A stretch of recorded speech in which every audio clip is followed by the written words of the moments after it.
Hi friends, स्वागत है आप सबका हमारे यूट्यूब चैनल हैप्पी मम्मा बच्चा में। दोस्तों, ये वीडियो आप सबके लिए यानी कि प्रेग्नेंट महिलाओं के लिए बहुत ही इंफॉर्मेटिव है, क्योंकि इस वीडियो में बताई गई हर एक बात बहुत ही इंपॉर्टेंट है, जो कि पूरी 9 मंथ जर्नी 1 से लेके 9 मंथ में बच्चे आपके पेट में कैसे बनते हैं, कैसे बड़े होते हैं, उनकी वजन क्या होती है, उनकी विकास कैसे होती है, कब बच्चे की हार्ट बीट आती है, कब कैसे क्या होता है, पूरी विस्तार से बताई गई। इस वीडियो को आप 1 मिनट के लिए मिस मत कीजिएगा। चलिए वीडियो की शुरुआत करते हैं। जब बच्चा गर्भ में आ जाता है तो हर माँ के मन में जानने की बड़ी इच्छा होती है कि गर्भ में शिशु कितना बड़ा हो चुका है। जैसे ही स्पर्म के साथ अंडे का मिलाप होता है तो अंडा निषेचित हो जाता है और ये निषेचित अंडा गर्भाशय के दीवार के साथ इम्प्लांट हो जाता है और धीरे धीरे विकसित होना शुरू हो जाता है। इसी प्रक्रिया को हम गर्भधारण कहते हैं। उस समय तक आपके बॉडी में कुछ न कुछ चेंजेस आपको दिख सकते हैं। प्रेगनेंसी इम्प्लांटेशन जब होती है तो बॉडी में बहुत सारे सिम्टम लक्षण आपको नजर आने लगते हैं। यदि फ्रेंड्स आपको जानना है कि प्रेगनेंसी के दौरान इम्प्लांटेशन कैसे होती है, चैनल पे ऑलरेडी बहुत ही अच्छी वीडियो है, आप जरूर देख सकते हैं। लिंक डिस्क्रिप्शन में है, आप जरूर देखिएगा।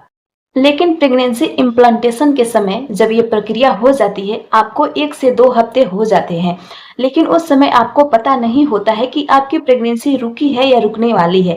आपको वो तभी पता लगता है जब आपके पीरियड मिस हो जाती है। पीरियड मिस होने के बाद आप प्रेगनेंसी टेस्ट करके डेफिनेटली आप पता कर सकते हैं कि आपकी गर्भधारण सक्सेसफुल हो गई है, यानी कि आपकी प्रेगनेंसी इम्प्लांटेशन हो गई है। इस समय तक पहले महीने समाप्त हो चुकी होती है। उस समय गर्भावस्था के पहले महीने में भ्रूण का विकास बहुत तेजी से होता है। जैसे ही फर्टिलाइज अंडा बढ़ता है, उस समय इस अंडे के चारों तरफ एक पानी की थैली जमा हो जाती है। उसी थैली में ये अंडा विकसित होने लगता है और उसी थैली में 9 मंथ तक बच्चे की विकास होती है, जिसे इम्यूनोटिक सैक कहते हैं। उसके बाद धीरे धीरे प्लेसेंटा विकसित होने लग जाती है। प्लेसेंटा जो होती है शिशु के विकास के लिए बहुत ही महत्वपूर्ण हिस्सा होता है। शिशु का पोषण यह प्लेसेंटा के द्वारा ही पहुंचता है।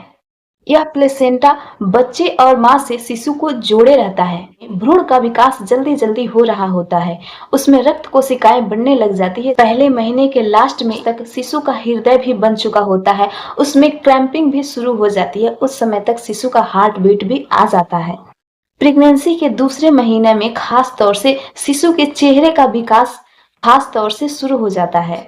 दूसरे महीने में शिशु के आकार में एक सिर नजर आता है, उसके बाद एक थोड़ी लंबी सी पूंछ नजर आती है, जिस पूंछ में शिशु के पूरे शरीर की आकार होती है। जैसे जैसे आपकी प्रेगनेंसी की अवस्था बढ़ती जाती है, यह पूंछ शरीर के आकार में विकसित होते रहता है। तक पूरे अंगों में हड्डियां विकसित होने लगती है। हड्डियों का काम शिशु के शरीर में बहुत तेजी से हो रही होती है।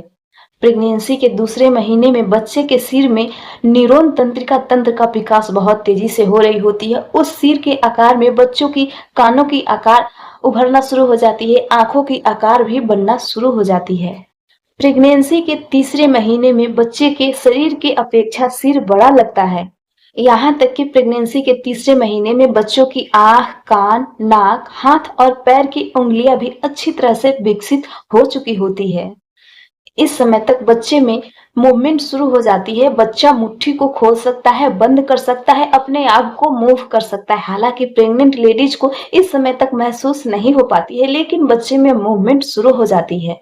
इस समय तक बच्चों के कान और दांत का विकास तीसरे महीने में बहुत इंपॉर्टेंट होता है, क्योंकि कान और दांत ऐसे अंग हैं जो बहुत टाइम शुरू से बनने तक 9 मंथ तक इनकी ग्रोथ होती रहती है। तीसरे महीने तक शिशु में प्रजनन अंग यानी आंतरिक अंग की ग्रोथ भी हो चुकी होती है, वो भी विकसित हो चुकी होती है। इसीलिए कहा जाता है कि तीसरे महीने के बाद अगर जेंडर प्रेडिक्शन का टेस्ट कराया जाए तो शिशु का पता लग सकता है कि गर्भ में लड़का पल रही है या लड़की पल रही है। चौथे महीने में शिशु का जो विकास है, शिशु का अंग है, पूरे बॉडी का अंग है, शिशु ने पूरे बॉडी का आकार अच्छे तरह से ले लिया है। उसके हाथ, पैर, पंजे, उंगली, तलवे, नाक, कान इत्यादि पूरी तरह से शिशु अपने सुरक्षित बॉडी के आकार में आ चुका रहता है। इस समय शिशु का वजन लगभग 30 से 35-40 ग्राम तक भी हो सकता है। इस समय बच्चों की धड़कन मां अगर सुनना चाहे तो वो आसानी से सुन सकती है। इस समय तक अभी बच्चों का स्किन जो है ट्रांसपेरेंट होता है, लेकिन उस समय में बच्चों की जो आंख की भौहें हैं, आंख की पलकें हैं, इनका भी विकसित होना शुरू हो जाता है। इस समय शिशु जब अंगड़ाई लेता है तो आपको मूवमेंट फील होने लगती है। ऐसे में डॉक्टर का मानना है कि तीसरे महीने से यदि शिशु का मूवमेंट हो रहा है बहुत ही नॉर्मली मात्रा में और चौथे महीने के एंड तक आपको बहुत अच्छी खासी शिशु की मूवमेंट आपको पहचान हो सकती है। गर्भावस्था के 5वें महीने में शिशु अपने पैरों की अंगूठा या हाथों की अंगूठा को मुंह में लगाने लगता है। इस समय तक शिशु का जो वेट होता है, वजन होता है, 1 से लेके 150 ग्राम तक का भी हो सकता है। डिपेंड करता है कि आपकी खान पान कैसी है, शिशु को ग्रोथ कैसी हो रही है। इतने में आपको कम या ज्यादा भी हो सकता है, लेकिन 1 से 150 ग्राम तक शिशु का वजन 5वें महीने तक होनी ही चाहिए। प्रेगनेंसी के 5वें महीने में शिशु बहुत तेजी से हलचल करने लग जाता है। प्रेग्नेंट महिला अगर पेट पे हाथ रख के भी अनुभव करे तो उनको हो सकता है, बहुत अच्छे तरीके से हो सकता है कि उनकी बेबी कब मूव कर रहा है, कब शांत है। इस समय तक शिशु की जो स्किन है अच्छी तरह से विकसित हो चुकी होती है। शिशु के जो स्किन पे हल्के हल्के रोए आना यानी कि रोए की भी विकास शुरू हो जाती है। शिशु की स्किन एकदम रेड कलर की दिखती है। इस समय शिशु की जो वजन है 350 से 400 450 ग्राम भी हो सकता है। डिपेंड करता है आपके खान पान पर और आपकी प्रेगनेंसी हेल्दी है, ये स्मूथ है या नहीं। इसमें थोड़ा सा ऊपर नीचे हो सकता है, लेकिन एग्जैक्ट इतने के बीच में शिशु अगर है तो हेल्दी माना जाता है। इस समय शिशु की लंबाई 10 से 11 इंच के बीच में होती है।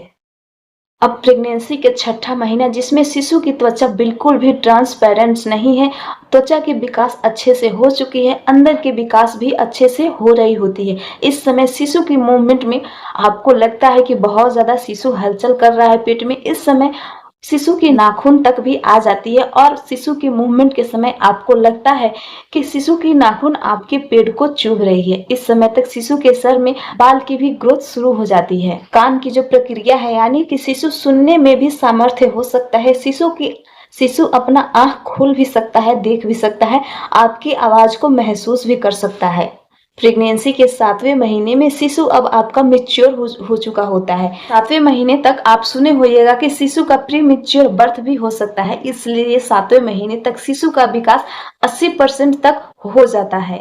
प्रेगनेंसी के 8वें महीने में आपका शिशु जो होता है पूरी तरह से विकसित तो हो ही गया होता है, लेकिन उस समय उसकी मूवमेंट में बहुत तेजी आ जाती है। इस समय शिशु पूरे पेट के एरिया में घूम सकता है, कभी सर ऊपर कर सकता है, कभी सर नीचे कर सकता है। इस समय आपके पेल्विक एरिया में बहुत ज्यादा प्रेशर पड़ सकता है, क्योंकि इस समय शिशु का वेट भी बढ़ गया होता है, लंबाई भी बढ़ गई होती है और शिशु बहुत तेजी से ग्रोथ कर रहा होता है। शिशु का वेट अभी भी बढ़ ही रहा होता है। बहुत तेजी से मूवमेंट करने के कारण आपको बैठने में भी दिक्कत हो सकती है, चलने में भी दिक्कत हो सकती है।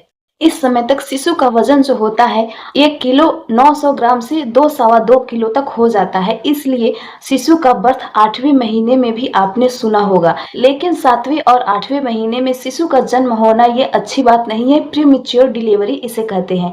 अब शिशु का जो बॉडी है पूरी तरह से तैयार हो रही है डिलीवरी के लिए। खुद की बॉडी को शिशु तैयार कर रहा है डिलीवरी के लिए। पूरे प्राइवेट पार्ट तक अपनी जगह बना रहा है, गर्भाशय के मुख्य द्वार पर अपनी जगह फिक्स कर रहा है, क्योंकि उसको अब डिलीवरी की तैयारी करनी है। इसी तरह से प्रेगनेंसी का 9वां महीना आता है और शिशु पूरी तरह से मैच्योर हो चुका होता है। उसका वजन इससे थोड़ी सी और ज्यादा हो जाती है, लंबाई भी थोड़ी सी और बढ़ चुकी होती है और शिशु का बर्थ भी परफेक्ट समय पे यानी कि 9वें महीने के ईडीडी डेट तक हो ही जाता है। तो ये रही दोस्तों पूरी 1 से 9 मंथ प्रेगनेंसी की जर्नी के गर्भ में शिशु का विकास ग्रोथ कैसे होता है। आई होप दोस्तों आपको ये वीडियो पसंद आई होगी, तो वीडियो को लाइक शेयर एंड चैनल को सब्सक्राइब जरूर कीजिए। Thank you, thanks for watching my video.